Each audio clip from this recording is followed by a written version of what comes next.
మేము అనుకోకుండా ఒక ప్లేస్‌కి వెళ్ళాము. వెళ్ళగానే నాకు ఈ 195 వేవ్ రాక్ బస్ కనిపించిందనమాట. ఈ బస్‌తో నాకు ఎన్ని మెమరీస్ ఉన్నాయో ఆల్మోస్ట్ నా జాబ్ లైఫ్‌లో నేను ఒక 4 ఇయర్స్ కంటిన్యూయస్‌గా ఈ బస్‌లోనే ట్రావెల్ చేశాననమాట. వర్క్ లైఫ్ గురించి, మనీ మేనేజ్మెంట్ గురించి, professional life and personal life ఎలా బ్యాలెన్స్ చేసుకోవాలి, మన చుట్టూ ఉన్న వాళ్ళతోటి మనం ఎలా మాట్లాడాలి, ఎలా బిహేవ్ చేయాలి, ఇలాంటి ఎన్నో విషయాలు నేర్చుకున్న చోటనమాట ఇది.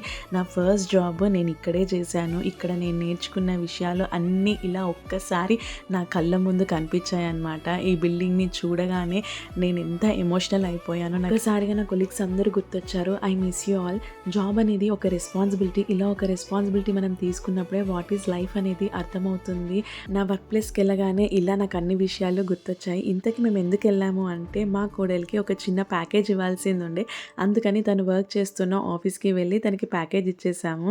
ఇంతకీ మా వీడియో నచ్చిందా? నచ్చితే సబ్స్క్రైబ్ చేసుకోండి. Bye bye.